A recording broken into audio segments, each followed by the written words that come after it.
말씀으로 가면 내일은 우리 광복 77년 기념일입니다. 그런데 이제 오늘 에스더 9장 27절, 28절에서 보면 이 이스라엘 백성들이 극적으로 구원받은 그때가 있었는데 그날을 부립이라고 정했는데 그때를 이렇게 지금 기록해 놨어요. 뜻을 정하고 자기들과 자손과 자기들과 화합한 자들을 기록하고 정해 놓은 때에 두 나라를 이어서 지켜 패하지 아니하기로 작정하고 또 각 지방과 각 읍과 각 집에서 대대로 이 날을 기념하여 지키되 이 부림을 유다인 중에서 패하지 않게 하고 그들의 후손들이 계속해서 기념하게 하였더라. 아멘. 유대인들은 이 날을 지금도 지켜요. 그래서 우리가 우리로 치면 이게 광복절이거든요.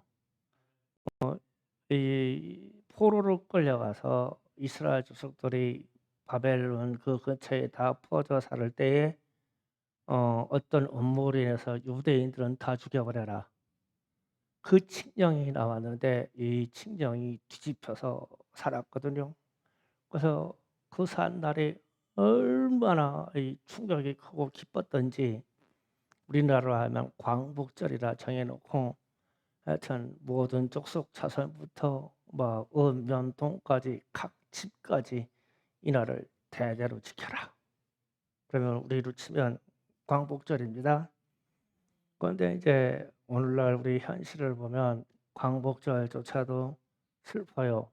왜 그러냐면 좌우로 갈라져 있고 남북으로 갈라져 있고 정치하는 사람들이 이것을 이용해서 국민들은 갈라졌으며 또 국민들 중에는 맹목적인 국민이 있어서 광복절 태극기 하면 여건 부인하는 세대가 나타나서요.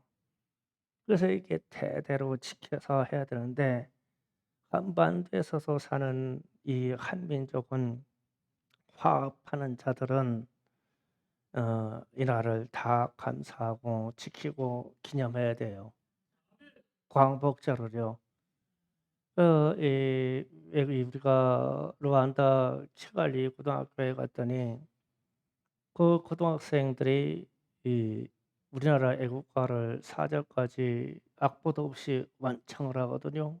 그런데 왜 그렇게 하냐면 우리를 나를 가르쳐 준 선교사님의 나라가 이날에 해방된 광복절이라는 거예요. 그래서 이 아이들이 배워 가지고 애국가를 우리나라 말로 4절까지 완창합니다. 그런데 우리는 어떨까? 우리 여기 중고등부 애들 불러 놓고 애국가 4절까지 지금 부르라고 하면 부를 수 있는 사람 있을까? 뭐 손들라고 하지 말아야지 뭐.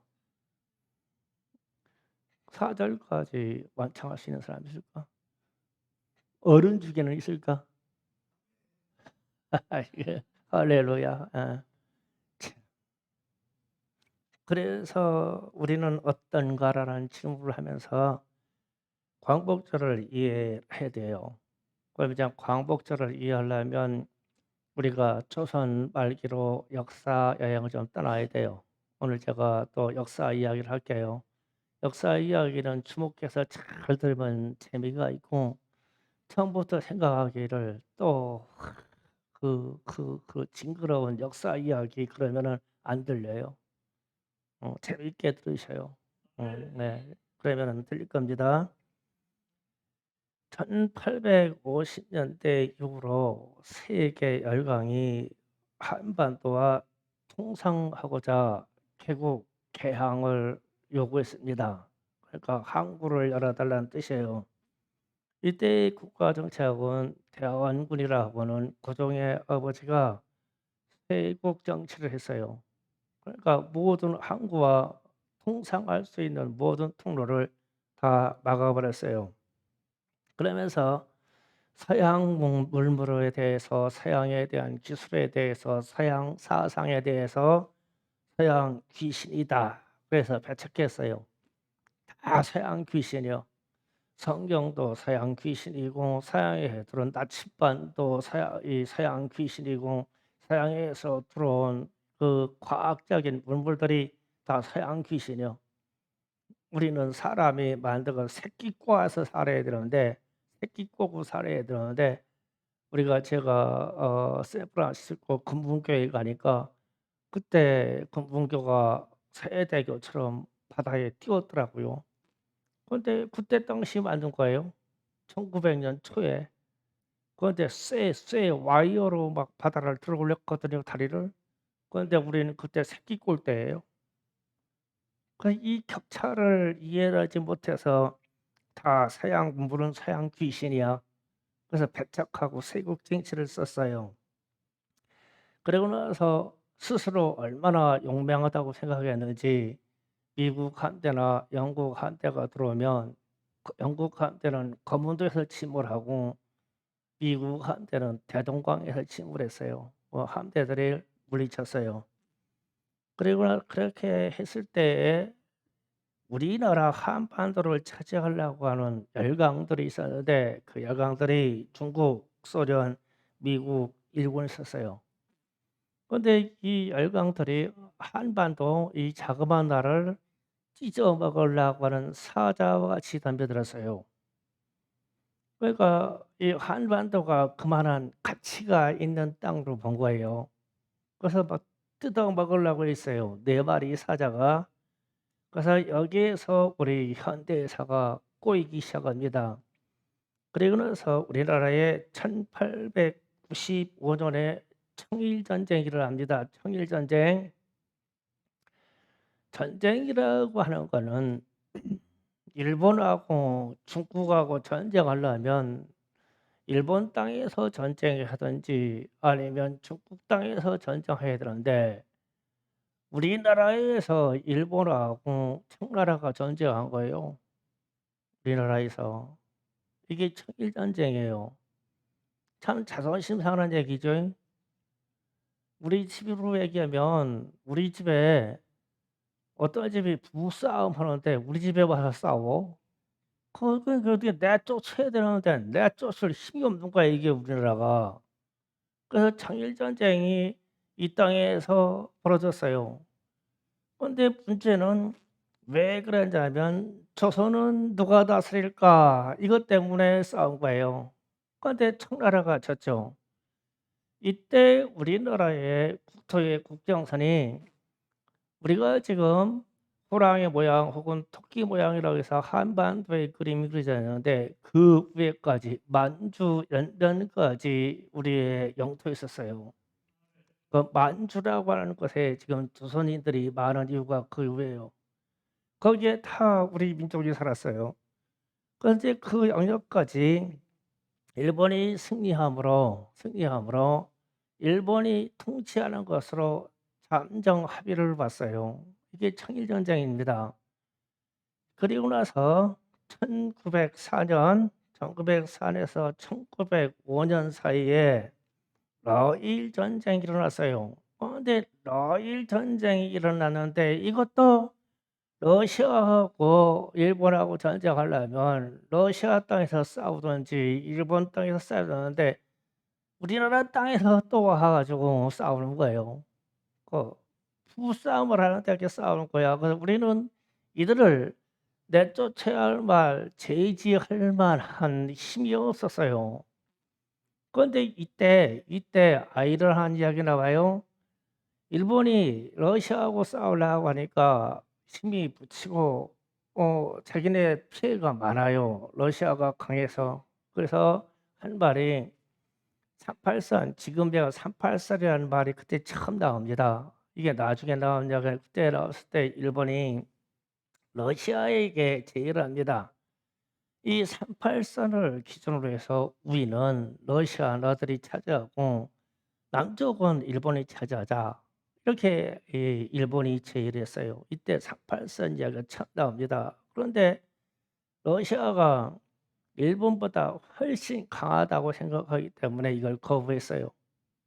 그러니까 한반도를 러시아가 다 먹으려고 생각하고 거부를 했어요. 그런데 전쟁은 아이러니하게 일본이 이겼어요.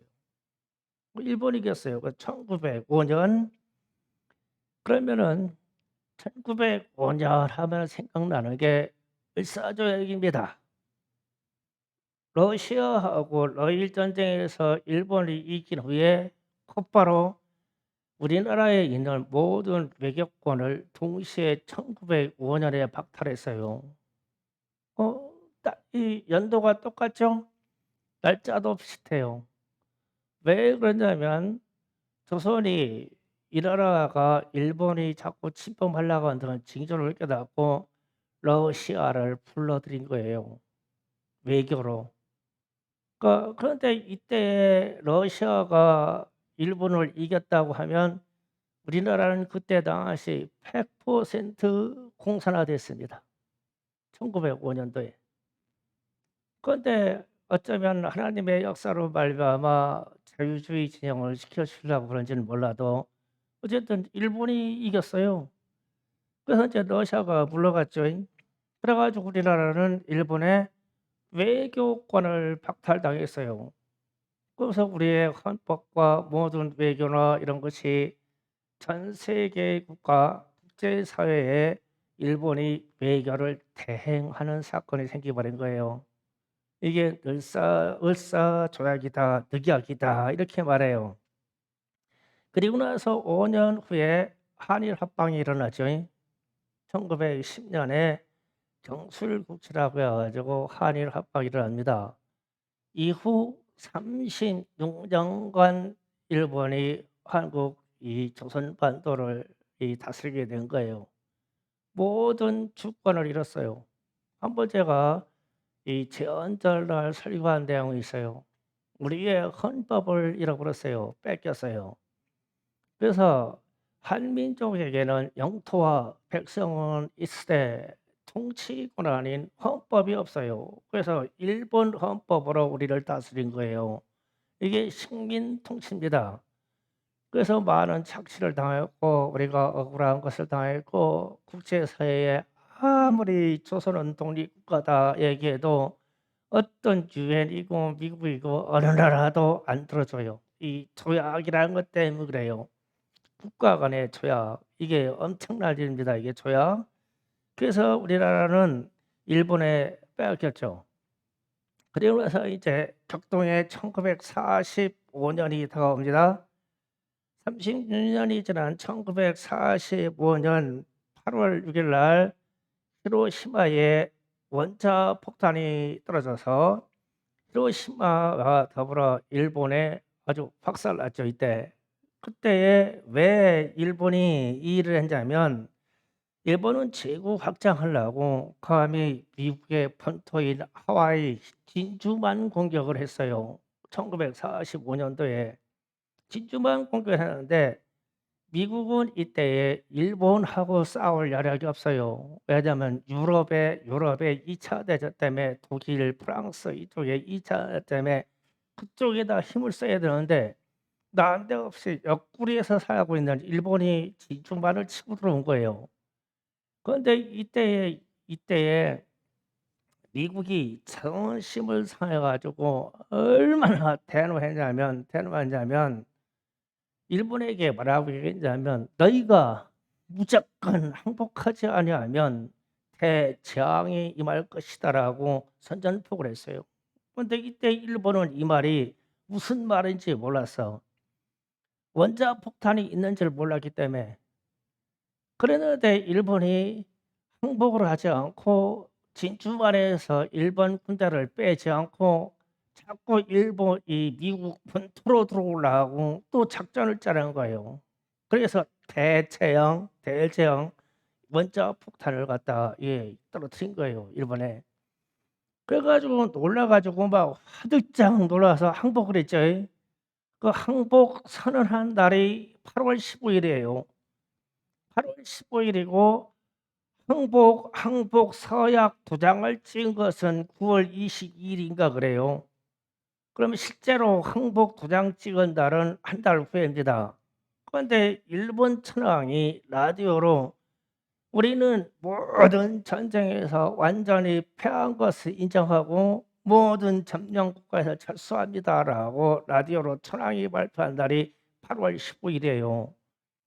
그러면은 8월 15일 날 이렇게 돼서 우리가 이제 그날을 해방 기념일로 잡는데, 자 보세요. 1945년 8월 6 일에 원자 폭탄이 떨어지고 8월 15일 날 우리가 해방을 받았어요. 그러면 아까 얘기하는 세계 열강, 중국, 러시아, 미국, 일본, 그러면은 미국하고 일본 관계는 그런데 러시아는 그럼 어떻게 하고 있었을까? 이 역사를 우리가 몰라요. 그런데 이때 8월 6일 날 원자 폭탄으로 일본을 때렸는데 러시아는 8월 8일 날 남하하기 시작했어요. 군대로. 남하하기 시작했는데 만주에 있는 관동군, 일본 관동군이, 만주에 있던 일본 관동군의 숫자가 100만 명입니다. 그러니까 일본이 가지고 있는 군대가 북한 위에 만주에 주둔하고 있던 군대가 100만 군대예요. 여기에는 한국 사람, 조선 사람들 더불어 일본 군대하고 같이 합세되어 있는 거예요. 100만 군대가 있는데 이 100만이 관동군입니다. 우리가 그 유명한 7 프레임에 가서 자꾸 그래서 여론을 나올 때 백선엽 장군이나 박정희 대통령이 관동군에 포함되어 있었다고 얘기를 계속하죠. 그때 이 100만 군대의 장교로 있던 사람들이, 인관되어 있던 사람이 박정희나 혹은 백선엽이나 팔로군이라고 하는 한국군들이 거기에 포함되어 있었어요. 100만 군대에. 그런데 이게 스스로 가서 어떤 내가 일본에 장교를 되라고 한 게 아니라 그때는 일본 치하에 있으니까 선진 교육을 받고 군사 교육을 받으려면 그 방법밖에 없어요. 그 방법이 없어요. 그래서 잘나고 지식이 있는 사람들이 이 관동군 100만 군대에 포함되어 있었던 거예요. 그런데 이 8월 6일 날 원폭이 일어났다는 것을 알고 러시아 인민군이 8월 8일 날 치고 들어왔는데 이 관동군 100만 명 군대가 러시아 인민군에게 패합니다. 그러니까 무슨 얘기냐면 본토에 큰 사건에서 폭탄 맞았다는 소리를 들으니까 군인들이 사기가 떨어져 가지고 러시아하고 싸우질 못하는 거예요. 그래서 이 사람들이 다 한반도로 흩어져서 들어왔어요. 얘기 잘 생각해 보세요. 나중에 얘기할 건데 100만 군대가 도망갈 데가 없어 가지고 중국도 공산주의가 됐지, 그 후에 소련도 공산주의가 됐지, 100만 군대가 다 이 조선반도로 들어온 거예요. 도망왔어. 무기를 가지고 다 도망갔어요. 그런데 이때 1945년 8월 15일, 우리가 얘기하는 해방을 받았다는 8월 15일 날 러시아군이 북한에 있는 청진을 점령합니다. 8월 24일 날 평안까지 왔어요. 평안까지 와 가지고 개성까지 내려와서는 무슨 일인지 38선이라고 하는 데서 멈춰 버렸어요, 이 사람들이. 러시아 군인이. 이때 혼동기 때 러시아군이 그냥 밀고 들어왔으면은 우리 제주도까지 싹쓸이 공산화가 됐어요. 그런데 왜 그런지는 모르는데 38선까지 내려온 이후에 러시아군이 거기에서 그물고 놓고 북한만 이 공산화 작업에 몰두해 있어요. 남한은 놔두고. 이때 소련이 청진과 평양, 개성을 쪽으로 들어간 이유는 부동항이라는 얘기 잘 들어야 돼요. 얼지 않는 항구를 갖는 게 러시아가 꿈이에요. 지금도 우크라이나에서 크림반도를 차지하고 러시아하고 전쟁하는 이유는 단 한 가지예요. 이 부동항 때문에 그래요. 이 대제국을 이루는 것은 아직까지 해양 제국이 이 제국을 이루어요. 해양을 다스리는 사람들이. 지금 현재 해양을 다스리는 나라가 미국, 영국, 일본 이런 나라입니다. 그래서 지금 왜 이 해양 싸움이냐면 왜 이 중국하고 얼마 전에 펠로시가 대만을 방문했다고 난리 났죠. 왜 그러냐면은 미국이 대만을 끼고 대만, 필리핀, 인도네시아 끼고 그리고 일본 끼고 한국을 끼고 그 선이 라인이 해양 라인 한계선이에요. 중국이 이 선을 넘으면 안 돼요. 해양 경계선입니다. 그런데 이게 중국이 가장 열받는 일이에요. 이게 중국도 어마어마한 핵잠수함하고 등등이 다 있어요. 다 있는데 미국이 해양 패권을 가지고 있기 때문에 이 전쟁의 요소가 생기는 거예요. 그런데 러시아도 꿈이 이 부동항을 갖는 거예요. 이 위에 우리나라 위에 블라디보스톡이라는 데 있는데 거기는 겨울이 얼어요.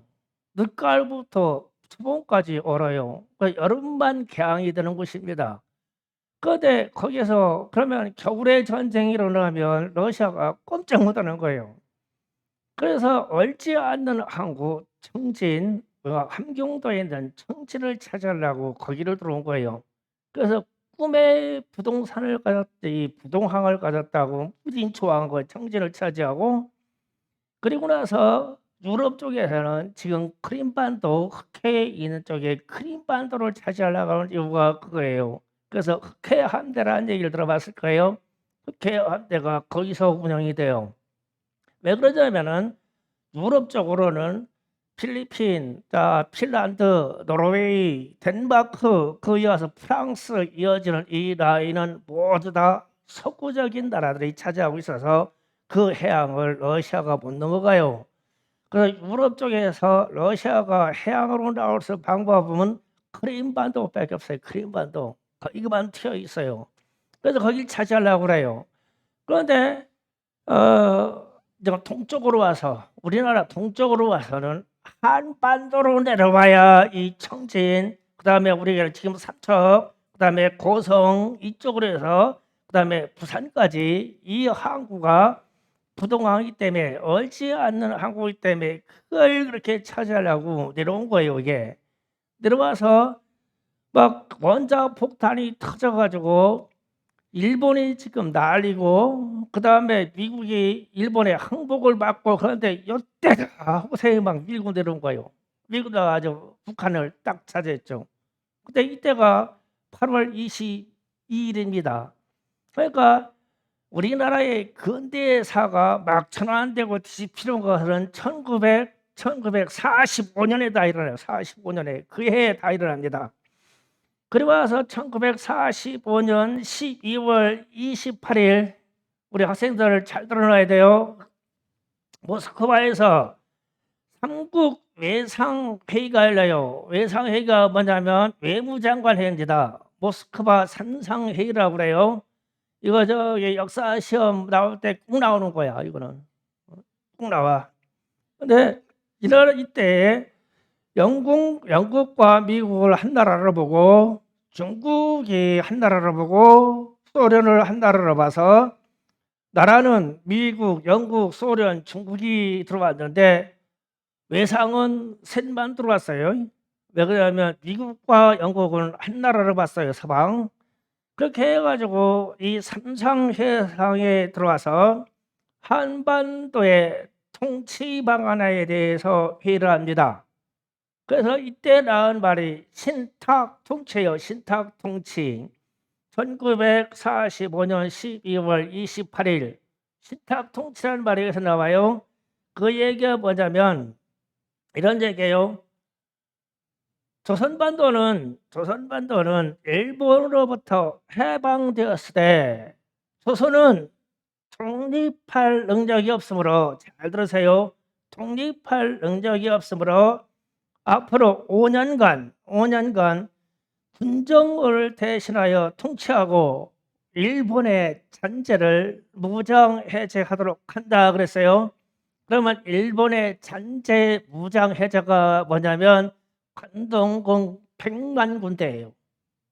100만 군대가 후퇴해서 모든 백두산이고 지리산이고 우리가 얘기하는 빠치산이라는 개념으로 다 이 100만 군대가 민간인 속에 다 숨어버렸어요. 그 무기 가지고 다 숨어버렸어요. 그러면 이들이 언제든지 폭동을 일으키가 있어요. 군대가 한 2만 모여봐요. 군대가 5만 모여봐요. 그래서 군정으로 일본의 잔재, 즉 관동군 100만 군대가 조선반도에 숨어 있으니 이들이 제거될 때까지 위에는 소련 군대가, 밑에는 미군 군대가 주둔해서 이들의 모든 무장해제, 무기를 다 빼앗을 때까지 5년대로 정치를 한다, 이렇게 한 거예요. 이렇게 하니까 우리나라 이 한민족이 더 심상하는 일이지만 독립할 능력이 없다라는 이 말 때문에 신탁 통치 반대 운동이 전국에서 일어났어요. 남북한 따질 것 없이 다 일어났습니다. 열받는 일이지. 금방 해방됐다고, 8월 15일 날 해방됐다고 막 우리나라 정부를 세워야 된다 등 뭐 한다 등 막 개가지고 막 다 흥분해서 이 나라가 다 일어났는데, 이 15월 달로 와가지고 신탁 통치 얘기 나오니까 막 다 열비 뒤집어졌어. 그러니까 신탁 통치 반대 운동이 3.1 운동보다도 더 거세게 일어났어요. 그러면 이거를 밀어붙였어야 되는데 무슨 일인지 북한이 처음에는 신탁 통치 반대 운동하다가 나중에 신탁 통치 찬성으로 돌아서 버린 거예요. 왜 그랬어요? 러시아가 들어와서 38선 이북을 차지하고 이미 공산주의 사상으로 공산화를 시켜버린 거예요. 이 기간 동안 김일성이하고 들어와가지고. 그러니까 러시아의 공산주의 사상이 들어와서 안정적으로 군정이 들어가니까 우리는 신탁 통치가 좋다 이러면 북한이 남한만 끝까지 반대한 거예요. 그래서 남한만 끝까지 반대해서 미군이 3년 만에 오키나와로 후퇴해버렸어요. 그래서 우리가 6.25 전쟁에 빌미를 주는 거예요. 그때 미군이 그냥 계속 주둔해 있었으면 이 군사라는 게, 군력이라는 것은 군사력은 충돌이라기 때문에 함부로 치지를 못하는데 미군이 철수해버리고 남한에는 완전히 사상 따라가지고 좌판이 우판이 막 해가지고 공산주의니 이거 가지고 우리끼리 싸우느라고 안 되는 거예요. 막 정부도 형성이 안 되고 이것도 안 되고 저것도 안 되고 막 안 돼. 그래서 급하게 유엔에서 그러면 1948년도에 급하게 남북한 동시선거를 해가지고 양쪽에 두 정부를 만든 다음에 미국식으로 연합정부를 만들자 해가지고 동시선거를 지시를 했는데 남한만 동시선거하고 북한은 그냥 공산주의로 해가지고 딱 굳어버렸어.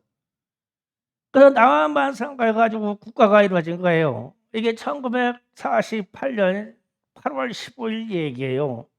그렇게 됐어요. 그러면은 이런 생각을 해야 돼요. 신탁 통치, 일본 군대에 대한 잔재를 해체한다. 한반도는 조선이는 독립할 능력이 없다. 참 이런 말 들으면 열받는 얘기예요. 그런데 실제로 능력이 없었어요. 이게 문제예요. 백성이 하나가 돼야 되잖아요. 그러니까 해방됐으면 백성이 하나가 돼야 되는데 우리는 하나가 되지 못해요. 그러면 독립할 능력이 없다는 이유는 영토가 또 하나가 돼야 되잖아요. 그런데 38선으로 해가지고 반이 갈라져 봤어요. 그러니까 영토도 하나가 안 돼요. 그러면은 주권이 회복되나요? 남쪽은 남쪽 헌법을 갖고 북한은 북쪽 헌법을 가져요. 그러니까 또 하나가 안 돼요. 그러면 경제력은 된다요? 안보 능력은 되나요? 군사 능력은 되나요? 다 안 돼요. 우리는 독립할 능력이 없어. 해방은 됐는데. 이게 가난한 나라의 이 특징이요. 아주 약소국가의 아주 억울한 일이에요. 이게.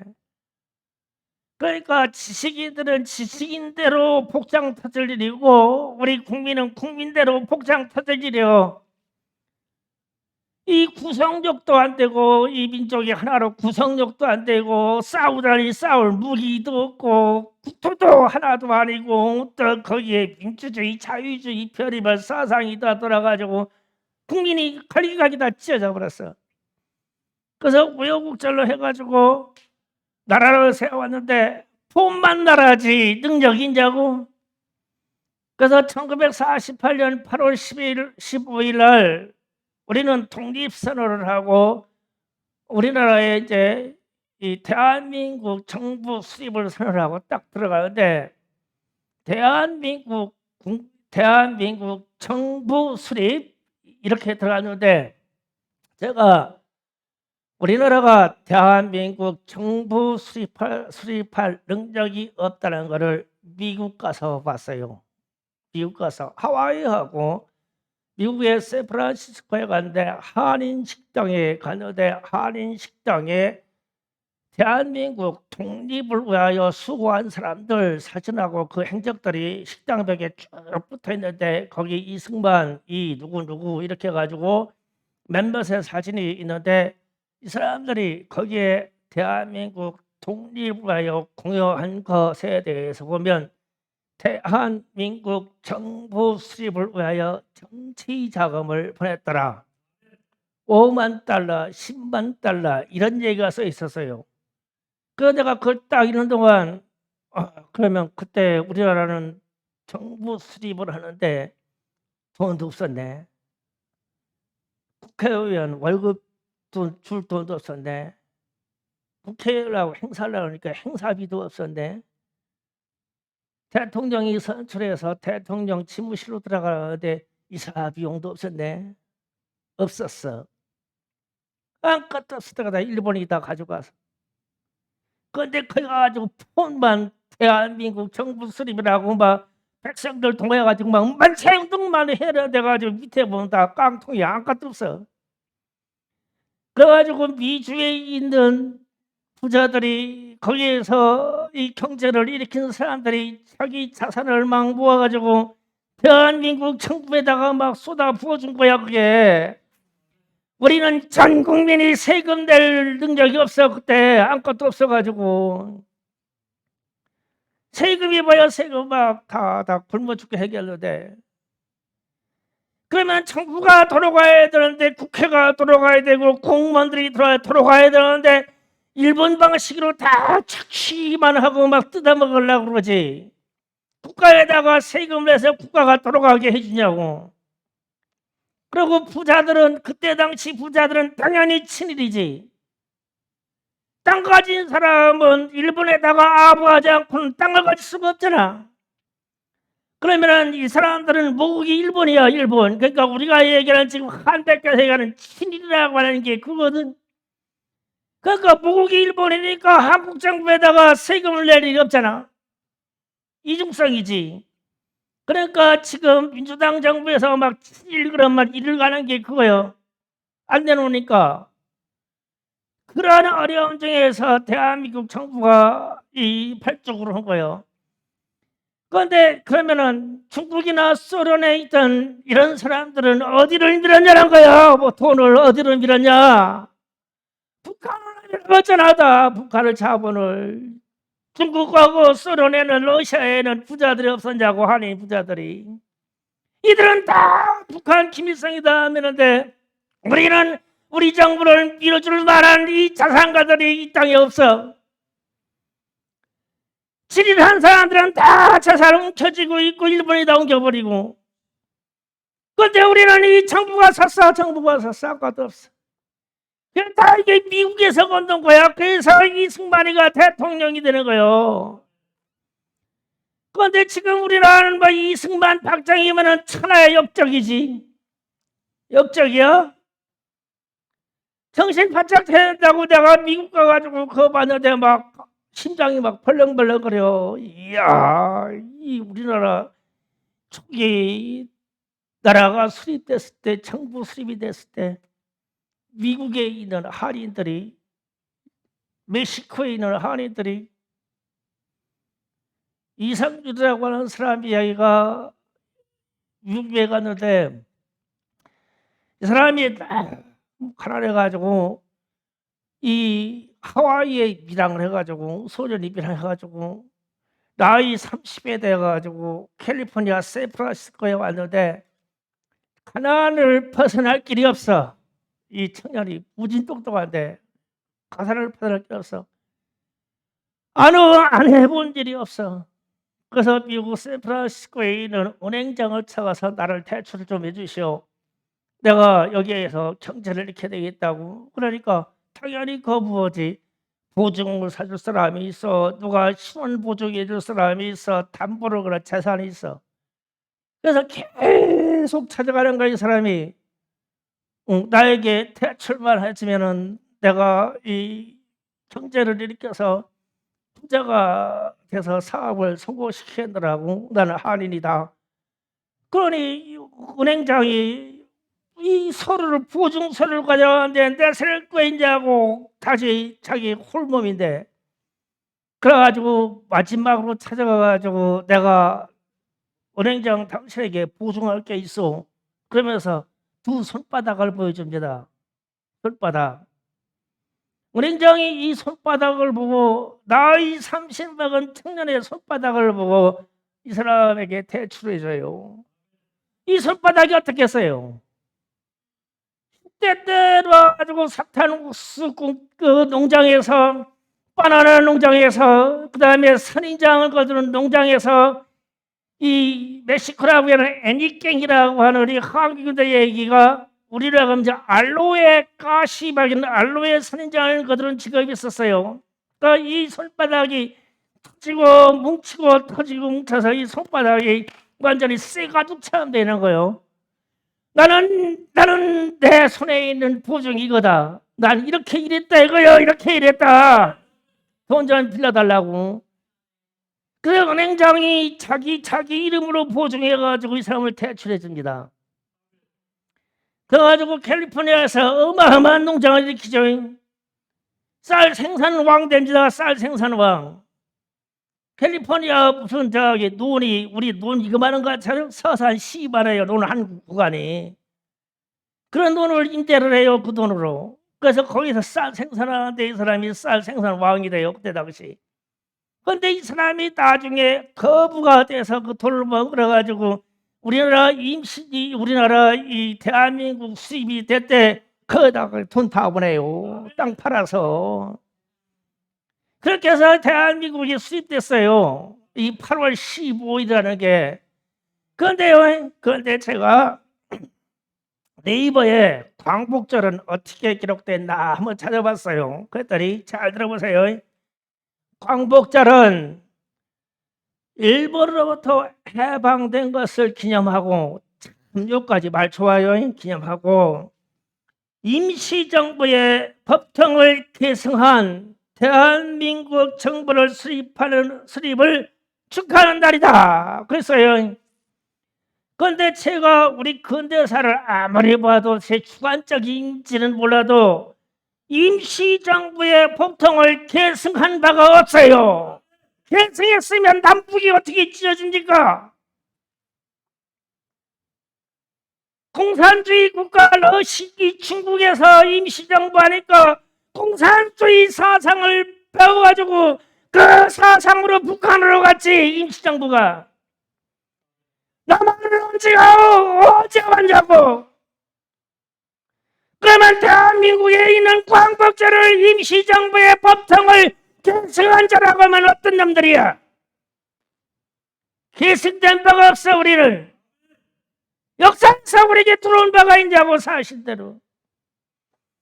그래서 광복절을 일본으로부터 해방된 것을 기념하고 1948년 대한민국 정부 수립한 것을 기념하는 날이다. 이게 맞는 말이란 말이에요. 그래서 이상하게 대한민국에 들어온 지식인들이, 좌파들이 들어와가지고 임시정부의 법통을 계승했다고 갖다가 써붙여가지고, 그래서 이 정부가 반이 갈려서 남부로 갈렸을 때 러시아 중국에 있는 모든 자본은 김일성이를 밀어버렸단 말이에요. 그 돈 가지고 6.25 전쟁을 한 거예요. 이 전쟁하는데 러시아가 북한에 막 무수한 그때 최강, 전 세계 최강 탱크를 248탱크가 되는데 공짜로 탱크 빌려줘요? 전쟁하다 하면 터져버리면 나오는데 지금 탱크 한 대가 깨지면 50억짜리라며요. 그것들 공짜로 빌려줍니까? 돈을 주니까 빌려주고 파는 거 아니에요. 그럼 우리나라는 탱크 하나도 없었어요. 남한에는 한 대도 없었어요. 우리는 왜 없어요? 돈이 없으니까 없지. 우리는 돈이 없으니까 탱크를 가져올 일이 없어요. 근데 북한에는 돈이 있어요. 그러니까 탱크를 사드리죠.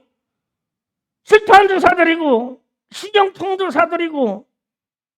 우리는 북한이 일본 관동군들이 들어와가지고 무장해제 시킨다고 총을 다 뺏어가지고 미군 군정대에다 소각시켜버렸어요. 그러면 그 총도 없어. 아무것도 없어 우리는. 그런데 문제는 군대는 있대. 대한민국 국군이 있대. 그 상태에서 6.25 전쟁이 일어났어요. 그래서 우리는 힘없는 백성이었단 말이에요. 그때 당시 얼마나 힘없는지. 자존심 상하게 독립할 능력도 없는 나라예요. 신탁 정치나 식민 정치나 똑같은 말이에요. 방식만 틀리지. 일본 식민지를 36년 동안 받아가지고 열불 나는데 또 5년 동안 또 신탁 통치한다는 거예요. 그러니까 막 다 힘을 얻고 그냥 데모만 하는 거예요. 데모만. 그렇게 해서 이 8월 15일 날이 그렇게 우리에게는 무능력이고 저자세이고 독립할 능력도 없는 것만 다 드러난다려. 우리 자체에게는 해방만 됐어. 해방만. 그런데 그날을 오늘 우리가 기념해야 된다는 거예요. 오늘날 각 지역도 각 면단위도 군도 내 집도 자손도 근보의 자손도 앞으로도 우리 후대도 이날을 이 이스라엘처럼 부림이란 날처럼 우리도 기념해야 된다는 거예요. 절대 잊어버리지 말자는 거예요. 남북도 잊어버리지 말자. 좌우도 잊어버리지 말자. 우익도 좌익도 잊어버리지 말자. 잊어버리지 말자. 우리는 그렇게 약속한다고 했었어요. 그런데 지금은 세계 강국의 경제대국이요. 우리가 얼마나 경제대국이냐면 지금 활전 때문에 일본을 앞질렀어요. 우리가요. 올해부터 경제대국이에요. 우리는 군사대국입니다. 지금 우리가 뭐 달로 인공위성 올라갔다고요? 뭐 무궁화 무선호가 뭐 올라갔다고요? 북한 무기를 만들려고 인공위성을 쓰지만 우리는 문화 경제적인 문제로 인공위성을 쏴요. 그런데 우리라고 거기다가 핵탄도 못 달아요? 지금 우리 인공위성이 달까지 가 있는 인공위성에다가 핵탄도 못 다냐고요. 언제든지 할 수 있어요. 우리도요. 그만한 강렬한 나라예요. 그런데 이 강렬한 나라가 광복이라고 하는 이런 날이 오면 우리는 기념하고 과거 역사를 되돌아보고 그러는데 과거의 역사의 진실을 드러내지 않고 무슨 정치하는 사람들이 사상으로 우리의 민족들을 갖다가 딱 집어넣어가지고 자존심도 있고 없고 우리에게 있는 자각심도 없고 우리가 갖는 자존이 없어.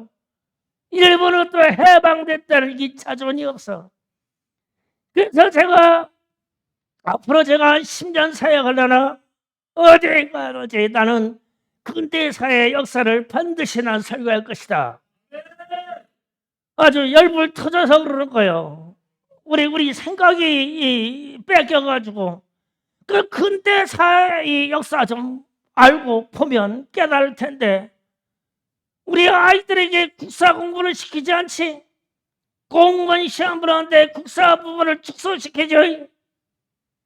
그러면 공무원 시험 보려면 이 근대사가 나와야 되는데 근대사 빼버리죠. 그냥 근대사가 바로 우리에게 이어지는 바로 위의 역사인데 무슨 우리나라에 창조한 시조는 누구냐? 스탄굴이라고. 그런 걸 뭐하러 시험에 내냐고. 그런 거는 애들도 다 아는 얘기를 그런 건 시험에다 뭐들 내는지 몰라. 공무원 시험에. 우리를 만드신 분은 누구시냐? 하나님이십니다.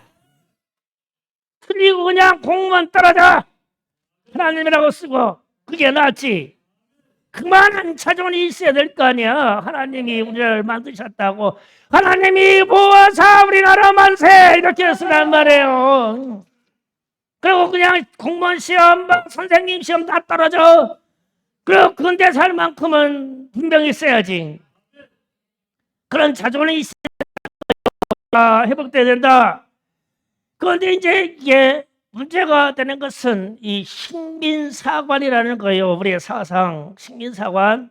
자, 잘 들어보세요. 이 말씀을 정리할게요. 제가 아프리카에 있는 어떤 선교사가 책에다 글을 썼는데 이런 얘기 있었어요. 선교사관 앞에 정원에다가 정원수 나무를 심으려야 되니까 채용된 흑인 집사에게 나무를 심게 구덩이를 파라 이랬대요. 그러니까 구덩이를 파는데 저녁 때까지 파서 밑에 샘이 되도록 파서 계속 흙을 빼더라는 거예요. 그래서 풀러가지고 너 왜 이렇게 구덩이를 이렇게 한없이 하루 종일 파냐. 그러니까 이 흑인 집사가 하는 얘기가 주인께서 멈추라고 하지 않았잖아요. 파라고만 했다 이거요. 그러니까 맞네. 내가 너한테 우리는 나무 실만한 구덩이 팔아. 그러면은 주인이 심을 나무가 어떤 건가? 그러니까 소나무 되겠네. 그러면 그럼 파면 될 거 아니요. 근데 파는 거요. 뭐 파라니까 파. 그래서 이제 이 주인이 하도 기가 막혀가지고 그러면 나무 심을 수 있도록 묻어라. 그랬대. 그 다음날 보니까 다 맺고 또 평지를 만들어 왔대. 너 왜 평지를 이렇게 만들어 왔냐? 다 묻었냐? 그러니까 그만 묻으라고 하지 않았잖아요. 그러더란 거요. 왜 이런 사상이냐 하면은 100년 동안 아프리카는 식민지로 지배받아서 식민지 지배받는 이 지배자의 말에 이래라 저래라 그것만 해야 돼요. 그 이상 것을 생각하면 그 죽은 거야. 그래서 이게 대가 흘렀어. 3대 4대가 흘렀는데도 계속 그런 정상이 나와. 그러니 이게 어떻게 된 거예요?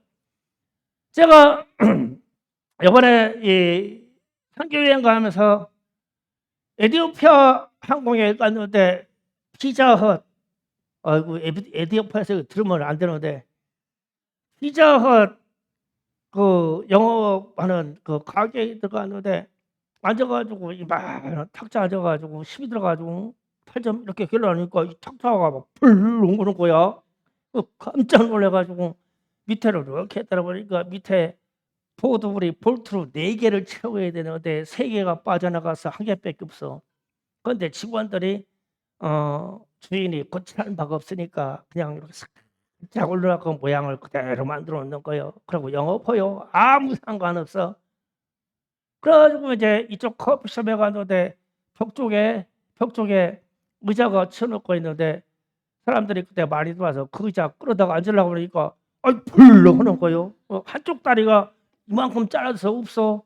그런데 그걸 세워놓고 컵하고 높이가 똥말 컵하고 맞아. 종이컵을 이렇게 다리를 이렇게 맞춰놨어. 그러니까 의자는 가만히 빵 뜯어요. 난 모르고 여기로 앉은 거요. 그러니까 뒤집어질 일이지. 이 사람들은 그렇게 해요. 생활을. 식민사관. 주인이 고쳐라 멈춰라 해라. 얼마만큼 구덩이를 파라 얘기를 안 했다 이거요. 파라고 했으면 끝까지 파. 멈추라고 하면은 계속 파가지고 지구 반대쪽에서 나올 거야 아마. 멈추라고 안 하면 파면 돼요. 그러면은 우리 애들은 이런 거 없나? 우리 애들은 주인의식 가지고 교회나 집에서 못이나 빠지고 옷걸이 고장나면 고치나? 못을 박나?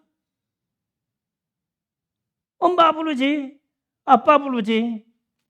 쟤들도 똑같아. 일제의 잔재요. 자율의 능력이 안 나와. 그래서 얼마 전에 죽은 아베 총리 증조 할아버지가 우리나라의 마지막 일본 식민지 때 총리였었어. 총도 부총리, 조선주재. 이 사람이 한 말이 있어. 일본은 망하나 조선은 일본 지배에서 벗어나지 못한다. 이랬어. 왜냐? 우리는 36년 동안 조선인에게 식민사관을 심어놓았기 때문이다. 그랬어. 이게 기회주의적인 생각을 갖는 거고, 동족을 흩뜨는 거고, 자기 가족을 흩뜨는 거고, 자의 우이굴에서 서로 잡아먹는 거예요. 이게 이 식민사관이요. 우리나라 조선시대 이후의 역사에는 그런 기록이 없어. 그렇게 싸워보고, 동족끼리 그렇게 싸워보고, 자의 우익에서 싸워보고, 남과 북으로 싸워보고, 그런 역사가 없었어. 통일되면 그냥 그대로 딱 버려. 통일되면 그대로 딱 조선. 이렇게 왔지. 일본인들이 우리에게 심어놓은 그들의 식민사관의 정치적인 사상이야. 우리에게 77년이 지났는데도 이게 여전히 있어. 그래서 우리들은 무슨 일이 있으면 고치지 아니하고 자율적으로 일할 수 있는 능력을 우리 청소년들에게도 교육이 잘못돼서 상실하기 시작했어. 그래서 지나가다가 쓰레기 있으면 안 줘서 거기다 더 버리고 가지. 왜? 이 땅이 내 거라는 것을 인식을 안 해. 이 집이 내 집이라는 걸 인식을 안 해. 이거는 아버지 집이요. 우리 집에 큰 노예 우리 아버지 집이요. 우리 집에 큰 총 우리 아버지 집이지 내 집이 아니요. 그래서 옷걸이가 떨어지고 뭐가 떨어지고 그러면 우리 애들이 힘도 있고 키도 꽤나 큰데 안 고쳐. 아버지 그러고 불러 가면 왜 그러냐. 그러니까 여기 이렇대요. 너는 못을 못 박냐? 안 박아. 그럼 아프리카 100년 식민지한 백성이나 우리나 뭐가 달라? 영국인들이 그렇게 할 것 같아요. 미국인들이 그렇게 할 것 같아요. 핀란드 남자들이 그럴 것 같아요. 핀란드 남자들에게는 결혼하는 조건이 여자가 장작을 펼 수 있느냐요. 장작을 펴가지고 장작만 딱 쪼개버리지 않으면 능력 없다고 결혼 안 된다 이거요. 그게 능력이지. 저리야 장작 펼 줄 아냐? 태하다 너 인마 장가가기 틀렸다. 형민아 장작 펼만 해? 아멘. 고개는 이렇게 깨워서 아멘. 너도 훈련하여 그래야 장가가. 근데 이게 왜 이 얘기냐면 식민지에서 지배층에 들어갔던 자손들은 여전히 도전적이고 여전히 자율적이고 여전히 능력을 갖추고 가는데 이상하게 이 식민지 지배받았던 땅들은 지들끼리 싸우느라고 못해. 지들끼리 싸움을 못하더라고. 아프리카에 100년 이상 이 식민지 지배받은 데다가 보니까 제가 가서 이번에도 역사적인 깨달은 게 그거예요. 식민지 지배받았던 땅은 자기들끼리 싸우는구나. 여기도 싸우는구나. 여기도 싸우는구나. 지들끼리 싸우느라고. 콩고 루안다에 막 치아자원이 막 금 다이아몬드 막 이게 막 어마어마. 지들끼리 싸우려니까 계속 팔지도 못해요. 지들끼리 싸우느라. 그냥 가난해. 그래서 우리나라 딱 들어오니까 우리나라를 못해요. 일본이 지들끼리 싸운다는 거 봤어요? 이번이 근대 100년 사이에 자기들끼리 내전으로 싸운다는 얘기인자고. 근데 우리는 내전을 하고 있어. 광복됐다며. 새로운 빛을 보았다는데 우리는 계속 내전 중이야. 그러면은 역사적인 정체성을 아는 사람들이 오늘의 이스라엘 사람들이 불의미를 정해놓고 그러잖아요. 우리와 화합된 자, 우리의 사람과 우리의 민족과 우리의 이웃과 우리의 가문, 면통, 가정까지 잊지 말자, 잊지 말자. 영원의 대대에 기념하여 잊지 말자.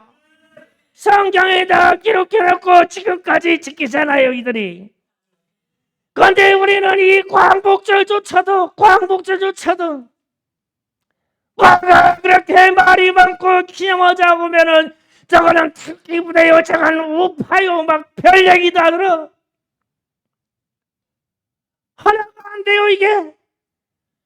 그럼 무엇 가지고 광복절 하나 가지고도 하나가 안 되는데 무엇 가지고 우리가 하나가 되냐고. 6.25 전쟁은 공산주의와 자유주의의 싸움이라니까 하나가 될 수 없다고 치자. 이것도 하나가 될 수가 없다고 치자. 그런데 광복절은 한민족에게 하나가 되라고 준다가 아니야. 하나 되라고. 하나가 되라고. 그래서 지금 내일 우리가 행사를 여기서 하는 것도 하나님의 기적이지만 목사님들하고 장로님들하고 장로연합회하고 기독교연합회하고 합동으로 이런 행사해 본 적이 없어요. 난 그거 하나로 강력하는 거예요. 목사님들하고 장로님들하고 하나 돼가지고 그렇지 광복절로 그거 하나만 되면 되지. 뭐 돈이 얼마 들어가고 누가 안 온다고 했다고 누가 뭐 성과가 했다고 아무 상관없어. 우리는 우리 지도자들이 딱 하나만 되면 되지. 광복절에 그게 뭐가 필요하냐고. 그러면은 우리나라 지금 정부 윤석열 대통령하고 정부에 있는 사람들도 시골 목사가 외치는 이 소리처럼 이날만큼은 하나가 되자고 묻었냐고. 이날만큼은 대한민국이 하나가 되자. 저도 버리고 남도 북도 버리고 우리는 이 해방된 날 하나가 되자고. 대통령도 그렇게 말아야 되고 총리도 그렇게 말아야 되고 민주당의 대표도 그렇게 말을 해야 됩니다. 그런데 어찌하다가 우리는 이 좋은 날을 허락받고도 매일 분열돼가지고 싸우자고요. 이날만큼은 모든 정쟁도 끝이요. 이날만큼은 빈부교차도 끝이고 기념하고. 그리고 좀 대통령이 나와서 내일 생명을 법하기를 하루에 일찍 강원병동에 떡을 하시오. 그리고 모든 주민을 불러들여서 우리의 광복절을 기념하고 잔치합시다. 대통령이 되어 직권으로 잔마을 마을마다 음료수를 받을 것이니 모든 결제는 시단에서 음료는 다 국비로 결제해 주세요. 그 정도 해야 대통령이 아니겠습니까? 정신 나갔어요. 그래서 우리 작은 교회에서 광복절 그러면 우리라도 가슴을 뜨겁게 생각하시고 하나가 되세요. 하나가 돼요. 다른 이념 다 버리고 하나가 되시고 내일 우리가 충성하여 이 날을 섬겨주시기를 바랍니다. 기어 삼천하고